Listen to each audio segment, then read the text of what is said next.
નમસ્તે મિત્રો, આજે આપણે શિયાળાનું સ્વાદિષ્ટ શાક એટલે ઓળો એનો આપણે પ્રોગ્રામ કરવાનો છે. આ બધી એની માટેની તૈયારી છે. હવે આપણે રીંગણાને ભરતું કરવાનું છે, શેકવાના છે. એની માટે 2 બટેટા પણ એડ કરી દીધા કે ખાવામાં મજા આવે. મિત્રોનું કહેવું હતું કે બટેટા પણ શેકવી. હવે ઓળો આપણે શેકાઈ ગયા છે, રીંગણા. તો રીંગણાની હવે શાલ આપણે ઉકેડવાની છે. તો શાલ માટેની પ્રોસેસ શરૂ છે. અત્યારે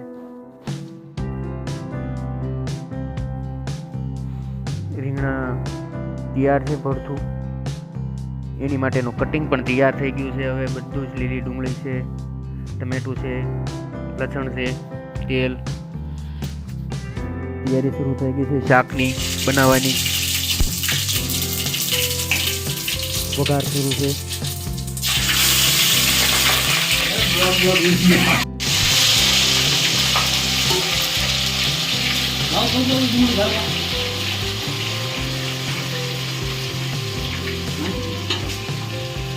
ઓળોના કારીગર છે, આગેથી લાવ્યા છે.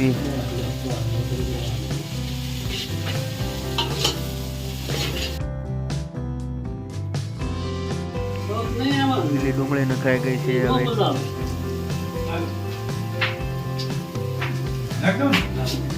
ડુંગળીને ઘડી શેકાવા દેવાની છે. શેકાઈ ગયા પછી ત્યારબાદ ટમેટા અંદર નાખવામાં આવ્યા.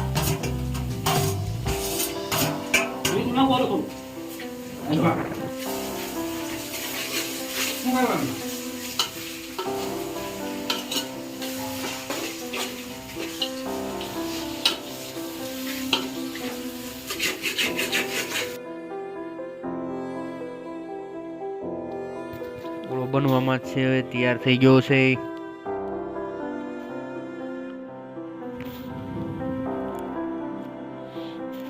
ઓળાની અંદર કાશ્મીરી મરચું નાખવાનું છે. મરચું કાશ્મીરથી લાવ્યા છે.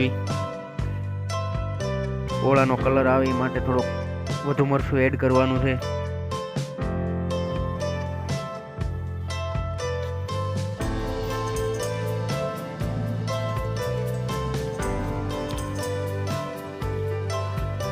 ઓળો બનવા ઉપર તૈયાર છે. હવે જે ભરતું આપણે શેક્યું હતું રીંગણા એડ કરવાનું છે. એડ થઈ ગયા પછી ત્યારબાદ 2 થી 3 મિનિટમાં ઓળો તૈયાર થઈ જાય. એડ થયા પછી થોડોક શેકાવા દેવાનું, બધું ભેગું થઈ જાય, મળી જાય એ માટે.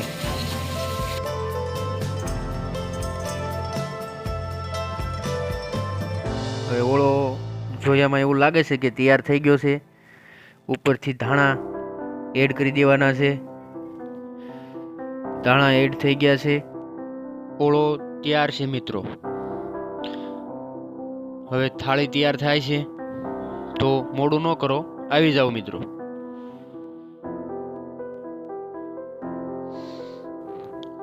રોટલો, ઓળો, મરચું અને છાશ.